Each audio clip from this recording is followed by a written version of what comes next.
নমস্কার, শুভ সকাল বন্ধুরা। আমি টিনা আর আমার টিনা ভিলেজ ব্লগের আরও একটি নতুন ব্লগে তোমাদের সবাইকে জানাই অনেক অনেক স্বাগত আর অনেক অনেক ভালোবাসা। আশা করছি আমার এই ভিডিওটি তোমরা যে যেখান থেকেই দেখছো সবাই অনেক সুস্থ আছো আর অনেক ভালো আছো। আর তোমাদের ভালোবাসায় আমিও অনেকটাই ভালো আছি। এখন সকাল 7টার মতো বাজছে আর আজকের ব্লগটা আমি এইখান থেকে শুরু করলাম। সকালের আশিবাসি কাজ সব কিছু কমপ্লিট হয়ে গেছে, বাবুকেও খাইয়ে দিয়েছি আর আমরাও চা খেয়ে নিয়েছি। তারপরে ভাবলাম যে অনলাইন থেকে কয়েকটা ঝুড়ি অর্ডার দিয়েছিলাম এই সমস্ত ক্লিপ গার্ডার এসব রাখার জন্য, তো সেগুলোও চলে এসেছে। 147 টাকায় 7টা দিয়েছিলাম অর্ডার। তার মধ্যে আমাকে রান্নাঘরের কিছু জিনিস আর আমার এই কসমেটিক্সের কিছু জিনিস গুছিয়ে রাখতে হবে।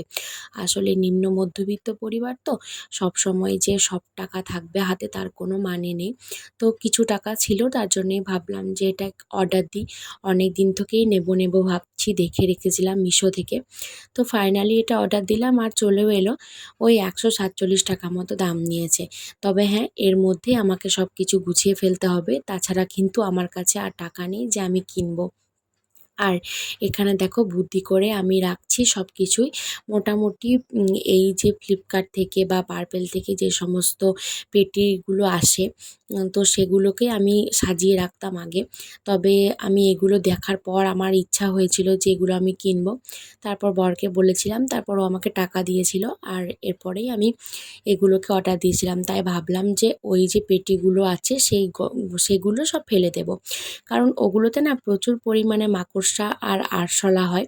তার জন্যেই আর কি আমি এখানে গোছাচ্ছি আর আমার ছেলে জিনিসগুলোকে নিয়ে খেলার জন্য ব্যস্ত হয়ে পড়েছে একদম। তাই চটপট করে গুছিয়ে নিই বন্ধুরা।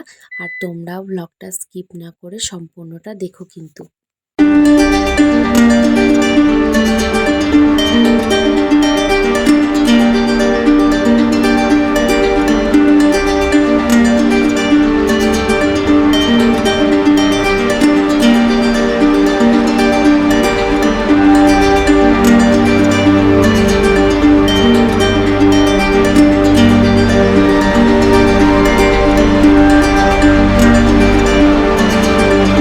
প্রায় 1 ঘন্টা যুদ্ধ করার পর আমি মোটামুটি একটু গোছাতে পেরেছি।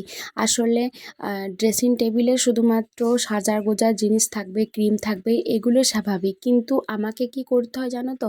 বাবুর ওষুধপত্র থেকে আরম্ভ করে আরও কিছু কিছু জিনিসপত্র যেগুলো অন্য জায়গায় রাখা যায় পাকা বাড়িতে, কিন্তু সেগুলোও আমাকে ড্রেসিং টেবিলের মধ্যেই রাখতে হয়। আসলে এক তো বাবু ছোট, হাতের কাছে পেলে নষ্ট করে দেবে, আর দ্বিতীয়ত হলো ওই সমস্ত ওষুধপত্রগুলো যদি ও খেয়ে ফেলে এই ভয়েতে আমি যেখানে সেখানে রাখতে পারি না।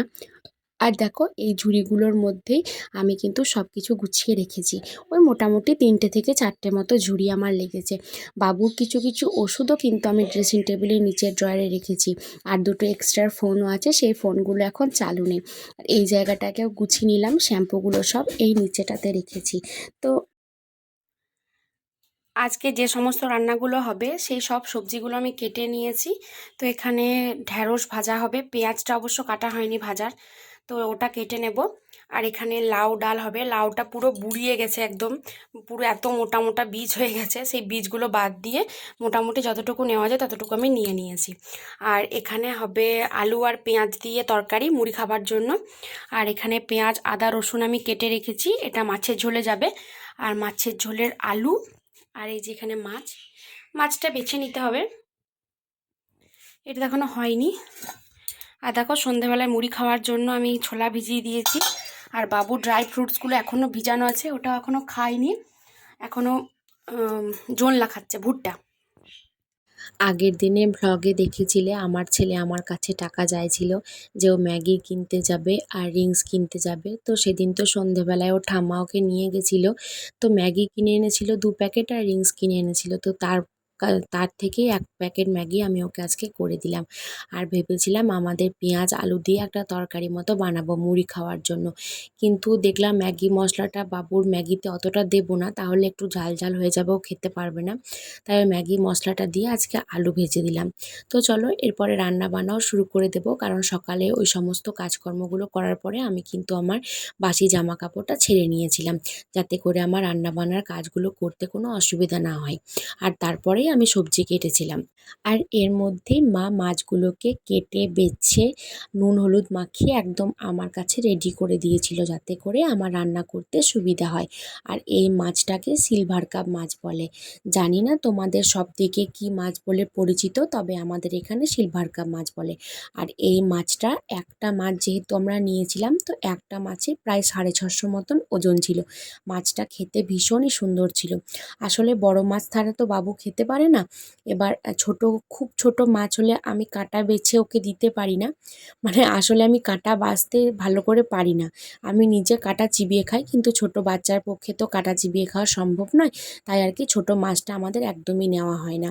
আর এখানে দেখো লাউ মুসুরি করব বলে লাউ মুসুরি আর টমেটো আমি সেদ্ধ করে রেখেছি, ভাতটা চাপিয়ে দিয়েছি, আর একদিকে মাছটা ভাজা হচ্ছে। এর মধ্যে কলা বিক্রি করতে এসেছিলো, তো মা কলা নিয়ে নিয়েছে অনেকগুলো। আর এখানে দেখো মাছের ঝোলটা করার জন্য আমি মশলার সাথে আলুটাকে ভালো করে কষিয়ে নিচ্ছি। আর এখানে পেঁয়াজ, একটু মতো রসুন, আদা বাটা এ সমস্ত কিছু দিয়েছিলাম। টমেটো দিয়েছি। এরপর এই আলুটা একটু সেদ্ধ হয়ে এলে মাছগুলো ফেলে দেব। তারপর ফুটিয়ে একটু লবণ স্বাদ মতো দিয়ে নামিয়ে দেব। আর মাছের ঝোল করতে তো তোমরা সবাই জানো, এটা আলাদা করে বলার কিছু নেই। সবাই যেমনভাবে করে আমিও তেমনভাবেই করি। আর দেখো এখন আমি স্নান করে চলে এসেছি। আর স্নান করে এসে চুলটা বেঁধে নিচ্ছি। আর প্রত্যেক দিন জানো তো রান্না করে বাসন ধুয়ে গ্যাস মুছে তারপর ঘর মুছে স্নান করতে করতে আমার প্রায় 1:10-15 বেজে যায়। তো বাবুর খেতে একটু লেটই হয়ে যায়। তো কি করব বলো, কাজগুলো তো সেরে তারপর আমাকে স্নানটা করতে যেতে হবে, তাই না? তাই আমি তাড়াতাড়ি করে চুলটা বেঁধে নিচ্ছি। বাবু আছে পাশের বাড়িতে খেলা করছে, তো ওকে আমি নিয়ে এসে ভাতটা খাইয়ে দেবো। ওর তো খিদে তেষ্টা বলে কিছুই নেই। ও যে বলবে মা আমার খিদে পেয়েছে তা নয়। ওর শুধু খিদে বলতে চকলেট, চিপস, আইসক্রিম, তারপর এই সমস্ত ম্যাগি ট্যাগি এইসবগুলো খিদে পায়। ভাত মুড়ির খিদে ওর পায় না। তবে হ্যাঁ, আমার ছেলে কিন্তু ফল খেতে ভীষণই ভালোবাসে। অনেক অনেক বাচ্চা দেখেছি ফল খেতে চায় না, কিন্তু আমার ছেলে কিন্তু ফল খেতে খুব ভালোবাসে। তার জন্যই ওর জন্যই কলাটা নেওয়া। আর ওর বাবা বলেছে আজকে বাজার থেকে ওর জন্য লিচু টিচু আনবে, তাই আমরা লিচু কিনলাম না। তাছাড়া এই কলা যে বিক্রি করতে এসেছিলো তার কাছেই কিন্তু লিচু পাওয়া যাচ্ছিলো সস্তায়। তবে ওর বাবা আনবে বলেছে, তাই আমি আর লিচুটা নিলাম না। আর দেখো বিকালবেলায় আমি এখন ঝাঁট দিয়ে নিচ্ছি। আকাশে কিন্তু মেঘ করেছে, তাই ভাবলাম যে তাড়াতাড়ি করে ঝাঁট দিয়ে নিই। আর মেঘ টেঘ দেখে মাও উঠে গেছে। আর মা উঠে জামা কাপড়গুলো তুলে নিল। জামা কাপড়গুলো মেলা ছিল, বৃষ্টি আসলে সব ভিজে যেত। আজকে অনেকগুলো জামা কাপড়ও কেচেছি।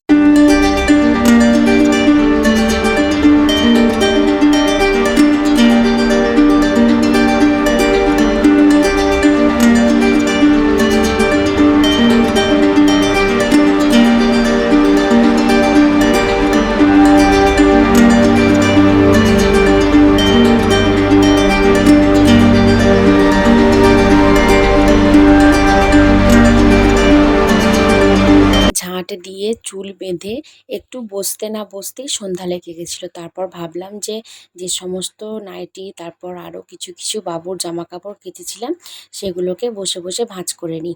তো সেইগুলো দেখো আমি আলাদা আলাদা করে ভাঁজ করে রেখেছি। আর নাইটিগুলো না আজকে আমি গরম জল দিয়েছিলাম। মানে রোজ দিন তো আর গরম জল দেওয়া হয় না, হয়তো বা একটু সার্ফ দিয়ে কিংবা সাবান দিয়ে কেচে দেওয়া হয় প্রতিদিন। তবে আজ একটু গরম জলে সার্ফ দিয়েছিলাম। তো আজকে সন্ধ্যাকার চাটা মা বানিয়েছে। আর এখানে দেখো আমি ছোলা আর একটু মতো টমেটো সস নিয়েছি। টমেটো ছিল, তবে টমেটোগুলো খুব একটা পাকা নয়, তাই আমি নিইনি। তাই একটু টমেটো সস নিলাম।